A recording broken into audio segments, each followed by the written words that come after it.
Hi, today we're going to talk about levels. So, levels, right? Power progression. Power-ups. The times when you power up. When I'm doing D&D campaigns, right? I will insert levels. You know, D&D has levels. Goes from 1 to 20. But, levels. Well, when you're fighting, you need to, improve. You need to be able to improve, and you need to get power-ups. And so D&D characters, I only give them power-ups when they need power-ups. And so, D&D characters, right? Well, I think, oh yeah, that's the progression, a regular journey. That's how you get more powerful. Yeah, but also no. Yeah, that is a regular journey. That is how regularly you power up. But at the same time, no. You need to go from a certain level to a certain higher level.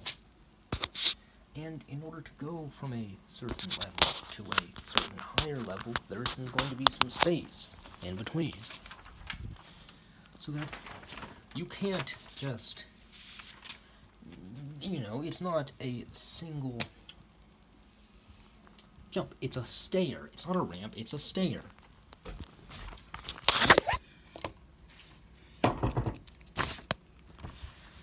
You don't just, you have a levels, goes up.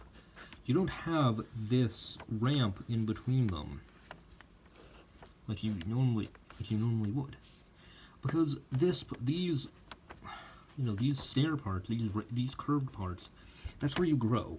That's where you grow in between the space that is the levels. And this often ends up with how your abilities, you get new abilities when you level up in D&D. But when you get new abilities, that's not the only amount of power escalation you have. You also need to master your abilities. You might say, oh, aren't I mastering my abilities as a level up and as I get more powerful? Yeah, but you're introducing new abilities. You are introducing new abilities, and that is the main part of the level up. It is also a good part of these leveling up parts that you master the abilities that you already have. Alright, that the D&D characters can get stronger with their already abilities. Think about it this way. Anime characters. Let's go with Monkey D. Luffy. Well, when Luffy gets his power, let's say, Gear 4, right? Well, he had to start out with just some amount of power, and so then he progressed and focus. He had to progress and keep going forward further and further, and so that he got Gear 4, and he first was like showing it off in Dressrosa. But all the way over here, we're in Wano Kuni, and he still does not have Gear 5 yet, because he's spending all this time mastering. I wrote this quickly. Forgive my bad handwriting, I'm not in the mood to write neatly today. But he was just doing a slow progression. He's mastering the ability. Just the same as how D&D characters need to master the new class features as they level up. A lot of people have said, no, I don't like that. No, you want to level up fast. But if you level up fast, I can't show the audience a part of the difference between you at the beginning of a level and you at the end of a level. Let's give an example. So, let's say a regular human, right? Challenge rating 0. If you are a regular human of challenge rating 0, let's do all the things you can do, right? C R 0. 0, 0. Now, let's go count some things. But, pardon, I need to get my stuff into order. Right, challenge rating 0. Okay. So let's see. what are your stats? Well, you have a die 4 of damage. Okay, 1 die 4 damage. 1 die 6 HP.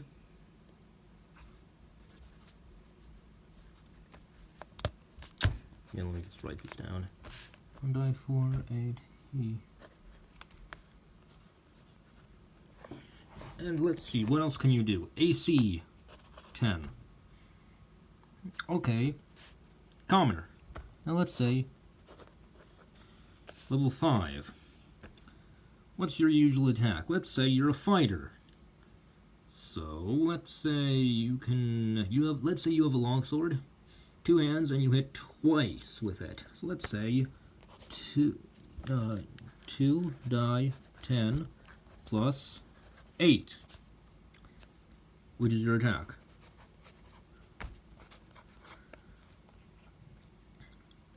Right? As for your health, that's better. As for your health,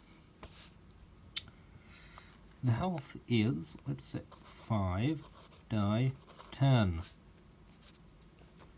plus, well, let's give a good, what's a good constitution fighter? Plus 3? Yeah, let's say plus 4 to your strength, plus 3 to your con. That's 5 die 10 plus 15. What's your AC? Okay, let's say you're wearing, let's say you have base AC 14 plus your dex modifier of, let's also make that plus 3. Let's see, that's 10. And let's say that's 17. Okay, that's 10 plus 4 plus 3. Well, look at the difference.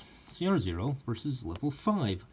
But now, let's see, how about a level 1? Because a level 1 is not that far above regular human.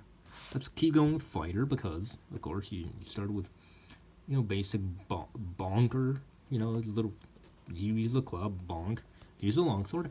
Let's also go with a longsword down here, right? Let's also go with a longsword. Level 1, you have 1 die 10 plus, let's say, 3. 1 die 10 plus 3. HP, you have 1 die... Okay, well, you have 1 die 10 plus... let's go with 3 as well. And... armor class. Let's say... 16. Look at that, you're still considerably above a regular human. But you're not so far above as level 5 is. Because still, you can still, with this 1 die 10 plus 3, you can still one-shot them. But you're not so far above that you can cut through 2 of them at once. And that is the difference. Because you can relate to a character who's at level 1. Because they're close to being a human.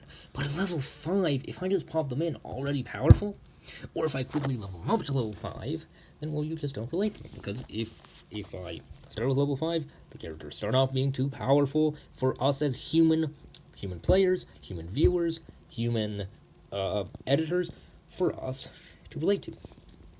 If I start that way, and if I level up too fast, you don't see them progress with them learning their new abilities. No, all you see is the new ones because that's what is exciting. You need to wait for the excitement to wear off, and then, once the excitement wears off, and they've begun to master their abilities and work with them, once they're working with them fully and they understand everything, that is when, after they've finished learning their abilities and they can do them to the best, that's when they level up and get new abilities. That is how they level up. That's the leveling up way. That's the time when they need more power. Once they've mastered their abilities. Because once they've mastered their abilities, where can they go? Not really mastered per se, but once they've gone to the limits of where they can get at that level. At that level.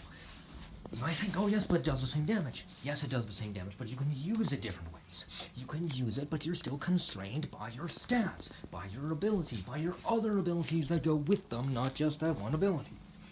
And once you've gotten to the point where you can't progress further because you're constrained by the rest of your abilities, that is when you need more abilities. That is when you upgrade your character to the next level. That's why I do this in the D&D games I run. And in the manga, too, I also will take a character. And in the character, they learn a new skill. And as the skill progresses, they learn more ways to use it. They learn the best way to use this new skill, and then they get a new ability. You might say, leveling up, you're getting new ways to use a different skill. Kind of. Maybe for some things. Maybe, spellcasters. Yes, spellcasters are kind of that way in D&D. But most martial classes aren't really doing that. Monks are so different.